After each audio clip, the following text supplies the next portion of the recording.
Hello students, this video is about pentose phosphate pathway or hexose monophosphate shunt. So let's start the topic. Students, pentose phosphate pathway, also called as PPP, is an alternative pathway to glycolysis and TCA cycle for oxidation of glucose. So it is a metabolic pathway which is parallel to glycolysis and generate NADPH as well as pentoses like ribose 5-phosphate. As it is a shunt or pathway of glycolysis, so starts with glycolysis and follow multi-step reaction. That's why the PPP is also known as hexose monophosphate shunt or phosphogluconate pathway. While it involves oxidation of glucose, but its primary role is anabolic rather than catabolic because finally it leads to formation of various type of carbohydrates like trioses, tetroses, pentoses and hexoses. Students, it is an important pathway that generate precursors for nucleotide synthesis and is especially important in red blood cells. Next is location and phases of the pathway.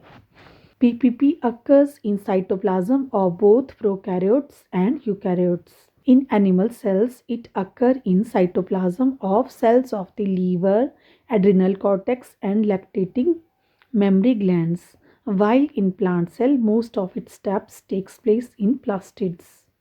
There are two distinct phases in the pathway. The first is the oxidative phase in which NADPH is generated, while the second is non-oxidative synthesis of 5 carbon sugars. So students, it generally occur in cytoplasm, while in plants most of steps occur in plastids, and it completes in two phases, that is oxidative, which leads to formation of NADPH, while second is non-oxidative and leads to formation of 5 carbon sugars. So students, here is the first step, that is oxidative stage of pentose phosphate pathway. As it is similar to glycolysis, so it starts with glucose, and in first step glucose is converted into glucose 6-phosphate in the presence of enzyme hexokinase by utilizing ATP. Then glucose 6-phosphate is converted into 6-phosphogluconolactone in the presence of enzyme dehydrogenase and also produce one molecule of NADPH.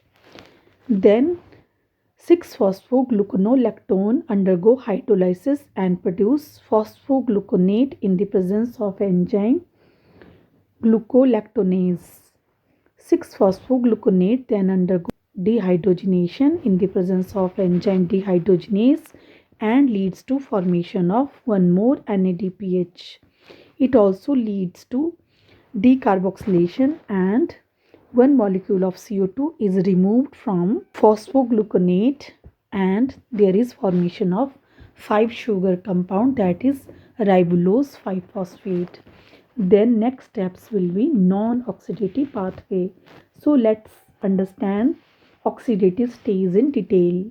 Students, first 4 reactions are irreversible and oxidative, in which glucose molecule is oxidized twice, generating 2 molecule of NADPH, and glucose is converted into ribose 5-phosphate.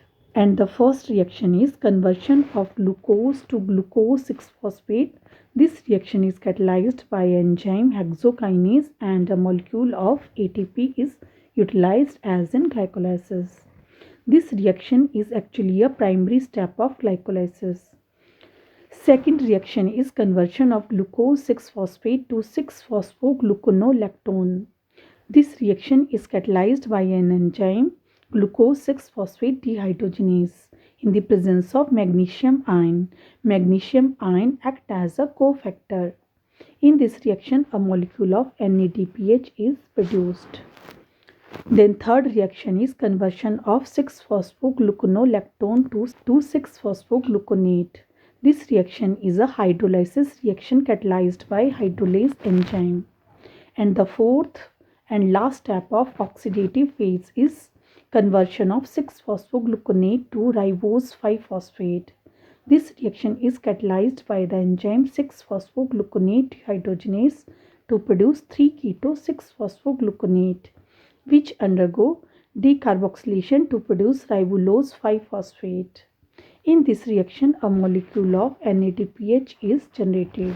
So students, you can understand oxidative pathway or oxidative phase as glucose is converted into glucose 6-phosphate in first step in the presence of enzyme hexokinase by utilizing 1 ATP. Then glucose 6-phosphate undergo two reaction and is finally converted into 6-phosphogluconate, and these two reactions are dehydrogenation as well as hydrolysis, where a molecule of NADPH is generated. Then 6-phosphogluconate is converted into ribulose 5-phosphate by undergoing decarboxylation and dehydrogenation. So in this step, one more NADPH is produced and one CO2 molecule is removed from the hexoses. So finally, we will get 5 carbon compound, that is ribulose 5-phosphate. Then second phase, that is non-oxidative phase, starts. In the second phase, the steps are reversible, unlike the oxidative phase where all the 4 steps are irreversible. In second phase, as it is non-oxidative, it undergo various reversible reaction and produces trioses, pentoses, hexoses and pseudohaptoloses. So you can see first ribulose undergo epimerization and isomerization to form xylulose 5-phosphate or ribose 5-phosphate. Xylulose and ribose both are 5 carbon compound. Xylulose then transfer its 2 carbon to ribose and produce pseudohaptolose 7-phosphate, which is 7 carbon compound, and glyceraldehyde 3-phosphate. Pseudohaptolose 7-phosphate then transfer its 3 carbon to glyceraldehyde 3-phosphate, resulting into formation of fructose 6-phosphate, which is a 6 carbon compound. As glyceraldehyde 3-phosphate is 3 carbon, after getting 3 carbon from pseudohaptolose, it will form fructose 6-phosphate and resulting into formation of 4 carbon compound, that is erythrose 4-phosphate. Erythrose phosphate then receive 2 carbon from xylulose 5-phosphate and will form fructose 6-phosphate, which is 6 carbon compound and result into glyceraldehyde 3-phosphate. Students, you can see that xylulose is a 5 carbon compound and erythrose is 4 carbon.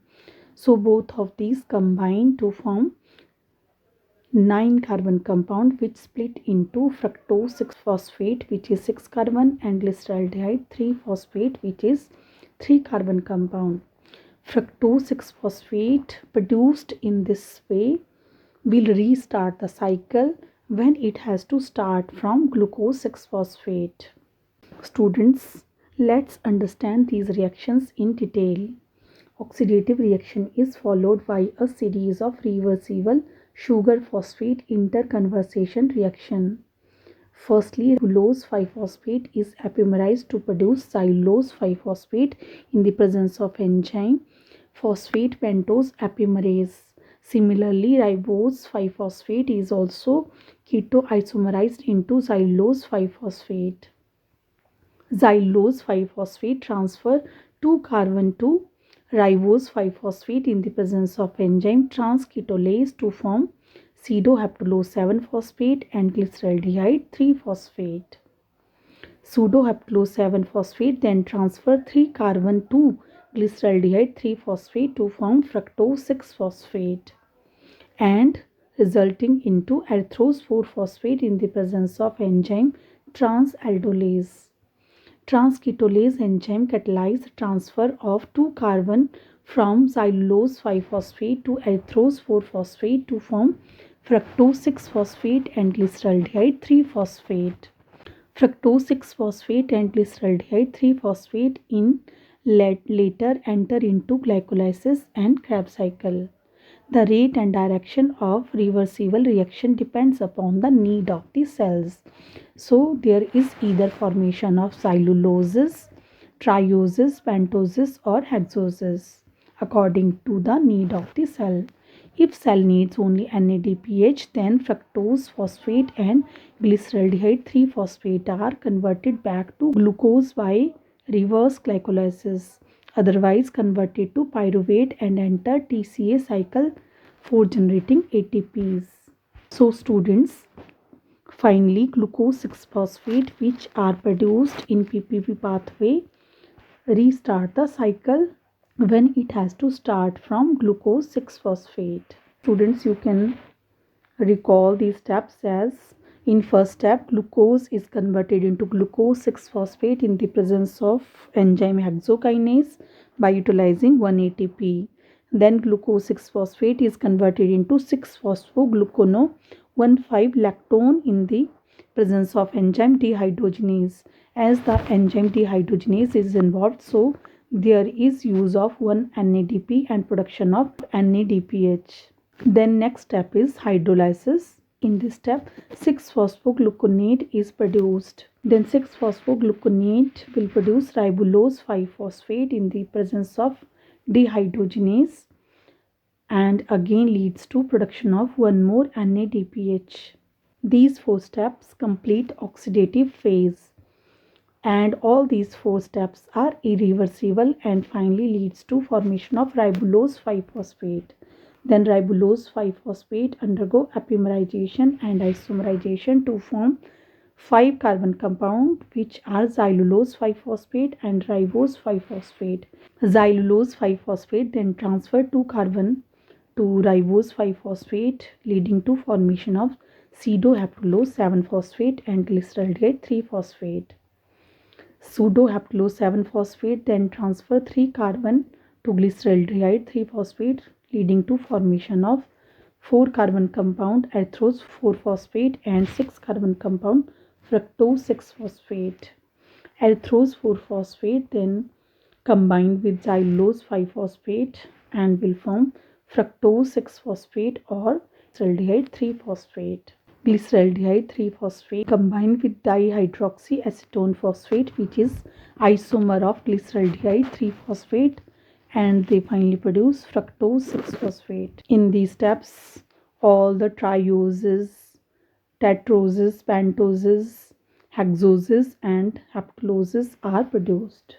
Students, you can see molecular formulas of all these trioses, tetroses, pentoses and hexoses in this slide. The overall reaction of the pentose phosphate pathway are 3-glucose 6-phosphate combined with 6 NADP to produce 3-ribulose 5-phosphate and release 3 CO2 and will produce 6 NADPH. 3-ribulose 5-phosphate then produce 2-xylulose 5-phosphate and 1-ribose 5-phosphate. 2-xylulose 5-phosphate combined with ribose 5-phosphate to produce 2-fructose 6-phosphate and glyceraldehyde 3-phosphate. So these are the overall reactions in the pentose phosphate pathway. Next is result of pentose phosphate pathway.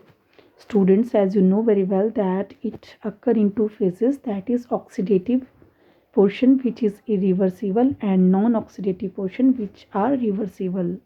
And the first step generates 2 NADPH which can then be used in fatty acid synthesis and cholesterol synthesis and for maintaining reduced glutathione inside RBCs in animal cell. And while the second step will generate intermediate molecules, that is ribulose 5-phosphate, glyceraldehyde 3-phosphate, fructose 6-phosphate, which are helpful for the nucleotide synthesis and glycolysis.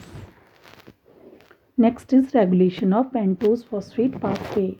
Students, key enzyme in pentose phosphate pathway is glucose 6-phosphate dehydrogenase, and the level of glucose 6-phosphate dehydrogenases are increased in the liver and adipose tissues when large amount of carbohydrates are consumed.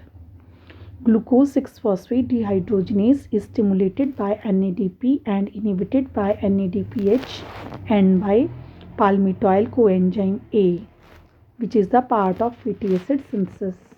So PPP pathway is regulated by the enzyme glucose 6-phosphate dehydrogenases as well as NADPH and palmitoyl coenzyme.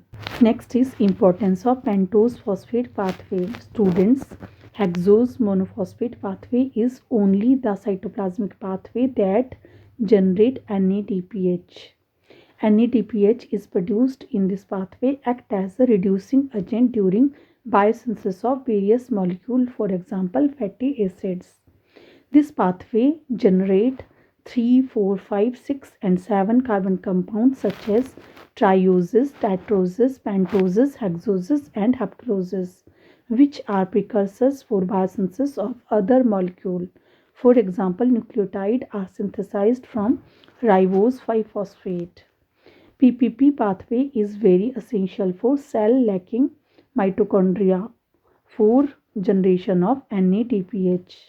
NADPH is also used to reduce hydrogen peroxide in cells.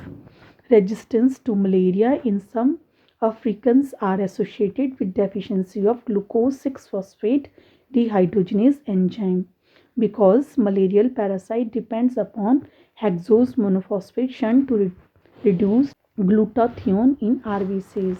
PPP function as an alternative route for glucose oxidation that does not directly consume or produce ATP.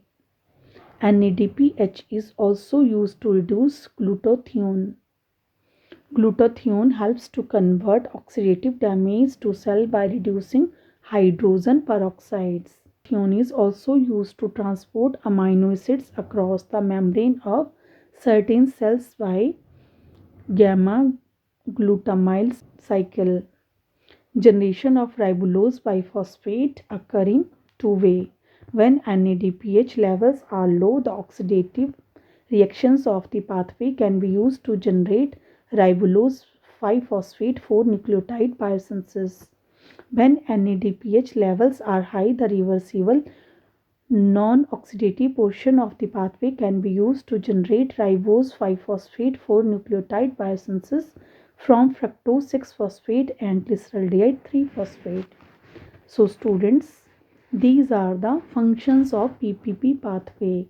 Mainly it leads to formation of NADPH by consuming releasable ATP. It also leads to formation of trioses, tetroses, pentoses and hexoses which can be utilized in other reactions.